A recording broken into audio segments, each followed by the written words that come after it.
শিক্ষক নিয়োগ করতে হবে, অবিলম্বে সাঁওতালি শিক্ষক নিয়োগ করতে হবে, অবিলম্বে সাঁওতালি শিক্ষক নিয়োগ করতে হবে, হোস্টেলের পরিকাঠামো পূরণ করতে হবে, 12 টাকার মাঝে পাঠানো উচিত।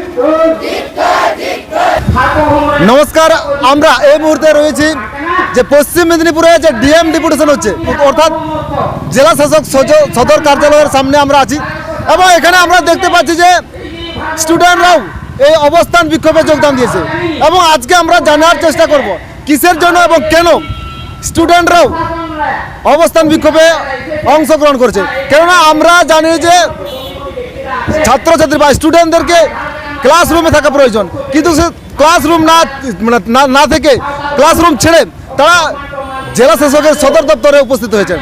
আজকে আমরা জানার চেষ্টা করব আপনাদের কোন স্কুল আছে? পাঁচকুড়ি সাতগেরা সান্তালি স্কুলে পড়ি আমরা। আচ্ছা, তোমাদের কি কি সমস্যা রয়েছে? আর আমাদের সমস্যা হচ্ছে আমাদের নিজের কোনো সান্তালিতে পড়ছি, নিজের কোনো হাই স্কুল নেই। ক্লাস স্কুল যেটা আছে পাঁচকুড়িতে বাংলা মিডিয়ামে প্রাথমিক বিদ্যালয় আছে, কিন্তু আমাদের কোনো নিজস্ব স্কুল নেই এবং আমাদের কোনো ক্লাসরুম নেই। তার জন্য এখানে অংশগ্রহণ করেছি আমরা ডিএম অফিসে। কোন ক্লাসে পড়ো? ক্লাস 7-এ পড়ি। এখানে তোমাদের ওখানে স্কুলে টোটাল কতজন ছাত্রছাত্রী রয়েছে? 100 জন থেকে বেশি আছে। আর ক্লাসটা এখন কিসে চলছে? ক্লাসটা এখন সান্তালি মিডিয়ামে চলছে। কোন প্রাইমারি স্কুলে না তোমাদের? প্রাইমারি স্কুল, আমাদের কোনো নিজস্ব স্কুল নেই। এখানে আমরা দেখতে পাচ্ছি যে তাদের নিজস্ব কোনো স্কুল নেই, অথচ সাঁওতালি মিডিয়ামে পঠন পাঠন চালু হয়েছে। কিন্তু সাঁওতালি মিডিয়ামে পঠন পাঠন চালু হওয়ার পরেও তাদের নিজস্ব ক্লাসরুম নেই। যে প্রাথমিক বা অর্থাৎ বা প্রাইমারি যে স্কুল আছে সেই প্রাইমারি স্কুলে তাদের পঠন পাঠন বা ক্লাস চলছে। আচ্ছা, তোমাদের ওখানে শিক্ষক শিক্ষিকারা কজন আছেন? কতজন? প্রায় 16 জনের মতো হবে। শিক্ষক শিক্ষিকা আছে, কিন্তু আমাদের নিজস্ব কোনো ক্লাসরুম নেই। একটা রুমতে আমরা দুটা ক্লাস চালু করতেছি। আচ্ছা, মিড ডে মিল হয় তোমাদের স্কুলে? হ্যাঁ হয়। আচ্ছা, তোমাদের যে স্কুলে যে সমস্ত শিক্ষক শিক্ষিকারা রয়েছেন তারা কি প্রতিনিয়ত তারা আসে না? কেন? কারণ যেসব শিক্ষক শিক্ষিকারা আছে তারা আমাদেরকে বিনা পয়সায় পড়াচ্ছে, তাই তারা প্রত্যেকদিন আসতে পারে না। মানে কতদিন হচ্ছে এরকম ভাবে পড়াচ্ছে তারা? অনেক দিনই হচ্ছে, মানে যতদিন থেকে স্কুলটা আরম্ভ হয় যতদিন। হ্যাঁ। এটা কি শুধু সাঁওতালি মিডিয়ামের ক্ষেত্রে না বাংলা মিডিয়ামের ক্ষেত্রে? সান্তালি মিডিয়ামের ক্ষেত্রেই হচ্ছে। এখানে আমরা দেখতে পাচ্ছি যে সাঁওতালি মিডিয়ামে যে পঠন পাঠন চলছে সেখানে স্কুলে ছাত্রছাত্রীরা রয়েছে, ক্লাসরুমে সঠিক পরিকাঠামো নেই এবং ভলেন্টিয়ার টিচার রয়েছেন, কিন্তু ভলেন্টিয়ার টিচাররাও এখানে যথেষ্ট পরিমাণে সবসময় তারা কোনো পারিশ্রমিক পায়নি। এবং সেই স্কুলের আমরা আজকে এখানে পেয়েছি শিক্ষক মশাইকে, তার কাছে থেকে আমরা আবার বিস্তারিত জানার চেষ্টা করব। আচ্ছা মাস্টারমশাই, যে আপনার যে স্কুলের থেকে যে ছাত্রছাত্রীরা আজকে এখানে অবস্থান বিক্ষোভে চলে এসছে, আপনাদের ওখানে মূলত কি কি সমস্যা রয়েছে? সমস্যা পুরোটাই সমস্যা আছে। যেমন আমাদের স্কুল বিল্ডিং, নিজস্ব স্কুল বিল্ডিং নেই, এখনো তৈরি হয়নি। তারপরে বিষয় শিক্ষক এর অভাব প্রচুর রয়েছে। আমরা তাও লোকাল অভিভাবকের সহযোগে কিছু ভলেন্টিয়ার অর্থাৎ স্বেচ্ছাসেবক টিচার শিক্ষক মহাশয়দেরকে পেয়েছি। এইভাবেই ক্লাসগুলো চলছে আর কি। আর যেই জায়গায় আমরা ক্লাস করছি সেটা একটা প্রাইমারি বিল্ডিংয়ে, তো প্রাইমারি বিল্ডিংয়ের কতটা অ্যাকোমোডেশন একটা হাই স্কুলের জন্য হতে পারে বোঝা যাচ্ছে। তো সেই জায়গায় বারান্দাতেও ছাত্রছাত্রীদের ক্লাস করানো হয়, আবার একটা রুমেও দুটো ক্লাস চলে। তো এরকম একটা ক্লাসরুম, একটা রুমের মধ্যে দুটো ক্লাসের হ্যাঁ চলে। হ্যাঁ। আচ্ছা, এ নিয়ে লিখিত কোনো সরকারি আধিকারিককে জানিয়েছেন? হ্যাঁ, জানানো হয়েছে। লিখিত সবসময় জানানো হয়েছে, অনেক আবেদন জানানো হয়েছে। তো এখনো পর্যন্ত ফিডব্যাক আসেনি। তো কিছু ক্ষেত্রে হয়তো পজিটিভ আশা করছি হবে। তো এটাই যাতে আমাদের বিদ্যালয়টা অন্তত সুন্দর সুষ্ঠুভাবে হোক। কারণ আজকে যে বিক্ষোভটা হচ্ছে, আজকে আমাদের একটা সামাজিক সংস্থা যেটা ভারত জাকাত মাঝি পারগানা মহল আমাদের ছাত্রছাত্রীদের কথা ভেবে যে আলাদা শিক্ষা বোর্ডের কথা বলেছে, যাতে আমাদের সাঁওতালি মিডিয়ামের পঠন পাঠনটা সুষ্ঠুভাবে হয়। যেমন আমরা একটা সমস্যা এই 2023-এ দেখেছি যে নেকুরসেরি বলে একটা স্কুল আছে, তো সেই জায়গায় যে সমস্ত ছাত্রছাত্রী উচ্চ মাধ্যমিক পরীক্ষা দিয়েছিল তাতে কি হয়েছে, অলসিকি মিডিয়ামে মানে লিপিতে না পেয়ে তারা বাংলা লিপিতে পেয়েছে, অর্থাৎ বাংলা মিডিয়ামের প্রশ্নপত্র পেয়েছে, সেই জায়গায় তারা কিছুই লিখতে পারেনি। তো আচ্ছা, এখানে তোমাদের এই স্কুলে যে সমস্যাগুলো রয়েছে এবং যে শিক্ষক শিক্ষিকার যে সমস্যাটা, শিক্ষক শিক্ষিকা কজন আছে ওখানে? শিক্ষক শিক্ষিকা বলতে আমি একাই পার্মানেন্ট, আর দুজন অর্গানাইজার টিচার, প্যারা টিচার আছেন, আর হচ্ছে আর 9 জনের মতো ভলেন্টিয়ার টিচার আছে, যেটা অভিভাবকদের সহযোগে এবং সামাজিক ওই আমার এলাকার সামাজিক সংগঠনের সহযোগে মোটামুটি 9 জন কাজ করছে। তারা কি কোনো পারিশ্রমিক পায়? কোনো একদম না, কোনো পারিশ্রমিক না। কতদিন হলো এরকম ভাবে চালাচ্ছে? এরকম প্রায় 2 বছরের বেশি হয়ে গেছে। আচ্ছা, আপনার নাম? জলেশ্বর মুর্মু।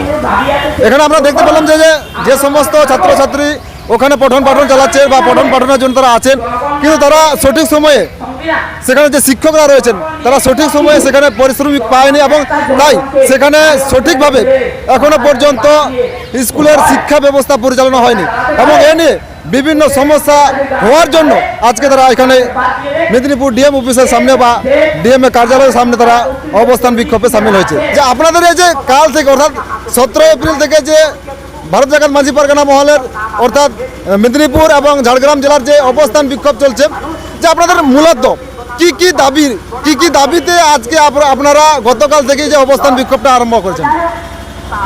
সবাইকে নমস্কার জানাই।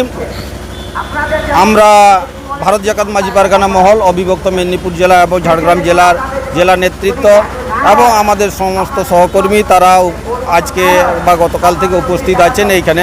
মূলত আমাদের শিক্ষা সংক্রান্ত দাবি দাওয়াগুলো আছে। এই শিক্ষা সংক্রান্ত দাবি দাওয়া আজকের নয়, দীর্ঘ 2001 থেকেই আমাদের চলে আসছে, যে মাতৃভাষার মাধ্যমে যে শিক্ষা প্রদান করা, সরকার এখনো পর্যন্ত এই 20 বছরে সুষ্ঠু পরিকাঠামো গড়ে তুলতে পারেনি।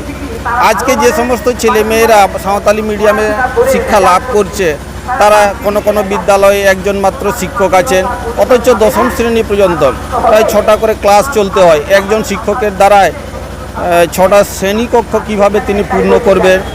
আবার কোথাও দেখা যাচ্ছে যে একটা প্রাথমিক বিদ্যালয়েই মাধ্যমিক বিদ্যালয় হিসাবে তাকে চালিয়ে দেওয়া হচ্ছে। তাদের পরিকাঠামো নেই, মানে তারা একসঙ্গে বসে সমস্ত শ্রেণীকক্ষকে পড়ানো হচ্ছে। এবং এই হোস্টেল গ্রেন্টটা সব থেকে সমস্যা। আমাদের যে সমস্ত দুস্থ ছেলেমেয়েরা আছে তারা মূলত দূর দূরান্ত থেকে এসে এখানে পড়াশোনা করে, তাদের প্রতিদিন কমিউনিকেশন করা সম্ভব নয়, বিদ্যালয়ে আসা সম্ভব নয় বাড়ি থেকে, কারণ একজনের 40-45 কিলোমিটার দূরত্ব হয়। ফলে এই সমস্ত ছেলেমেয়েদেরকে হোস্টেলে না রাখলে তারা পুরোপুরি ড্রপ আউট হয়ে যাবে। তাই হোস্টেলের গ্রেন্টটাকে ঠিকঠাক চালিয়ে যদি হোস্টেলটাকে চালানো সম্ভব, তবেই তাদের পড়াশোনা হবে, না হলে হবে না। আবার আমাদের যে মাননীয় মুখ্যমন্ত্রী ওনার কাছে আমাদের আবেদনগুলো ছিল যে অন্তত 6 মাস ছাড়া একবার করে গ্রেন্ট দেওয়া হোক। এখানে গ্রেন্ট দেওয়া থাকলেও দেখা যাচ্ছে যে 1 বছর 1.5 বছর অন্তর দেওয়া হচ্ছে। ফলে একটা হোস্টেলের পক্ষে 1.5 বছর চালিয়ে যাওয়া অনেকই কষ্টসাধ্য। এবং আমাদের বলা হচ্ছে যে ফেক এসটি, মূলত ফেক এসটি হচ্ছে একেবারে পরিপূর্ণ হয়ে গেছে পশ্চিমবঙ্গে। এই ফেক এসটিকে নির্বাচিত করে তাদেরকে বেছে তাদেরকে ফেক এসটি মানে কেড়ে নেওয়া, এই সমস্ত দাবিগুলো আছে। এছাড়াও বেস্টল্যান্ড আছে, ফরেস্ট ল্যান্ড আছে, এই জায়গাগুলোতে যে সমস্ত আদিবাসী সম্প্রদায় দীর্ঘদিন ধরে বসবাস করে আসছে, তারা 2006-এর বনাধিকার আইন অনুসারে তাদের যে অধিকারগুলো স্বীকৃত আছে, বর্তমানে দেখা যাচ্ছে ফরেস্ট ডিপার্টমেন্ট তাদের সেই অধিকারগুলোকে কেড়ে নিচ্ছে, বিভিন্নভাবে তারা হ্যারাসমেন্ট হচ্ছে। এই সমস্ত দাবিগুলো নিয়েই আমরা মূলত 2 দিন ধরে আন্দোলন করছি। আচ্ছা, আপনাদের যে সমস্ত দাবিগুলো রয়েছে সেই দাবিগুলো নিয়ে কি আপনারা এর আগে প্রশাসন বা সরকারি আধিকারিককে লিখিত জানিয়েছিলেন? হ্যাঁ, আমরা দীর্ঘদিন ধরেই তো আন্দোলন চলছে শিক্ষা সংক্রান্ত বিষয় নিয়ে। যখন 2008 সালে প্রাথমিকে আরম্ভ করা হলো, সেই সময় থেকে আমাদের পুরো একেবারে বিশ্ববিদ্যালয় পর্যন্ত কিভাবে পরিকাঠামোগুলো গড়ে তুলতে হবে তা নিয়ে আমাদের দাবি ছিল। এখন একটার পর একটা শ্রেণীকক্ষ উত্তীর্ণ হয়ে যাচ্ছে তাদের, ফলে এই যে প্রতি বছর তাদের একটা সমস্যার মধ্যে পড়তে হচ্ছে। সরকার বাহাদুর কোনো রকম সাঁওতালি মিডিয়াম শিক্ষার জন্য ভ্রুক্ষেপ করেননি, তাই বাধ্য হয়ে আমরা রাস্তায় নামতে বাধ্য হয়েছি। গতকাল থেকে যে আপনাদের যে অবস্থান বিক্ষোভ চলছে, সরকারি আধিকারিকদের সঙ্গে বা যে শিক্ষা দপ্তরের যেনারা দায়িত্বে আছেন তাদের সঙ্গে কোনো আলোচনা হয়েছে? হ্যাঁ, গতকালকে আমাদের জেলা নেতৃত্ব এবং ঝাড়গ্রাম জেলা নেতৃত্ব তারা গিয়েছিলেন। আমাদের মাননীয় শিক্ষামন্ত্রী ব্রাত্য বসুর পার্সোনাল সেক্রেটারির সঙ্গে দেখা করা হয়েছে। সেখানে আজকে মানে দাবি দেওয়া সম্পর্কে আলোচনা হয়েছে এবং কালকে আবার গতকালকে 17 তারিখ সন্ধ্যার সময় 7:30টার সময় ভিসি কনফারেন্সের মাধ্যমে হায়ার এডুকেশন ডিপার্টমেন্টের সঙ্গে আলোচনা হয়েছে। আমাদের এখানকার ডিএম, ডিআই, এসপি সকলেই উপস্থিত ছিলেন এবং ঝাড়গ্রাম জেলারও সমস্ত আধিকারিক উপস্থিত ছিলেন। সবাইকে নিয়েই একটা ভিসি আলোচনা হয়েছে। অনেকটাই মানে আলোচনা এগিয়েছে। সমাধান সূত্র কি কোনো বেরিয়েছে এখান থেকে? না, এখনো পর্যন্ত আমাদের কাছে কোনো সমাধান আসেনি, তাই জন্য আমরা অবস্থানেই বসেই আছি। ও সমাধান হলেই তো আমরা উঠে যেতাম, তাই বাধ্য হচ্ছি যে আমাদেরকে সমাধান একটা বলে দেওয়ার জন্য। আলোচনা হয়েছে সমস্যা, কিন্তু সমাধানের পথগুলো এখনো পর্যন্ত আমাদের কাছে আসেনি। আজকে এখানে দেখা যাচ্ছে যে স্কুলের ছাত্রছাত্রীরা যাদের এখন স্কুলে থাকা দরকার, কিন্তু সেই সমস্ত ছাত্রছাত্রীদের নিয়ে আপনারা আজকে পথে বসেছেন কেন? সাঁওতালি মিডিয়াম ছেলে মেয়েদের সমস্যাটাই বেশি। মূলত তাদের শিক্ষক নেই, বইপত্র নেই, হস্টেল নেই, স্কুলে পড়ানোর পরিবেশ নেই। ফলে ওরা তো তাদের অধিকার সম্পর্কে সচেতন, তারা তো এসেছেই। তার সঙ্গে আমাদের গার্ডিয়ানগুলো এসছে। আর এছাড়া আমরা এই রোদে দাবদাহের মধ্যে ওদেরকে আনতে চাইনি। হস্টেল স্কুল সব ছুটি হয়ে গেছে সোমবার থেকে, ওই জন্য তারাও নিজেরাই একটু আনন্দিত সহকারে তারা এসে এখানে যোগদান করে। অনেক সময় তো সরকারি আধিকারিক বা সরকারের পক্ষ থেকে বিভিন্ন সময় জানা যায় যে আদিবাসীদের জন্য অনেক কিছু উন্নয়ন হয়েছে। উন্নয়ন হওয়া সত্ত্বেও আপনারা এরকম অবস্থান বিক্ষোভ চালাচ্ছেন কেন? শিক্ষা হচ্ছে জাতির মেরুদণ্ড। শিক্ষা থেকে যদি কোনো সমাজকে বঞ্চিত করে দেওয়া হয়, তাহলে ওই সমাজ আস্তে আস্তে ধ্বংসের পথে চলে যাবে। আমরা অন্যান্য উন্নয়নের ক্ষেত্রে কোনো কিছুই বলছি না। জলের ব্যবস্থা করে দেওয়া, রাস্তার ব্যবস্থা করে দেওয়া, এটা তো আমরা উন্নয়নের মধ্যে বলি না। আমরা চাই একটা জাতি সম্পূর্ণভাবে বিকশিত লাভ করুক একটা জাতি হিসাবে। কিন্তু সেই জাতির বিকশিত হওয়ার মূল সিঁড়ির ধাপটাই হচ্ছে শিক্ষা। সেই সিঁড়ির ধাপটাকে যদি ভেঙে দেওয়া হয়, তাহলে তার বিকাশ কিভাবে ঘটবে? দু একটা খুঁটি দিয়ে তো আর বিকাশ হয় না। সার্বিক বিকাশ দরকার, সেই সার্বিক বিকাশ থেকেই আমরা বঞ্চিত। আপনার পরিচয়? আমি দিলীপ কুমার মান্ডি, জেলা যোগ পারগানা বাবা।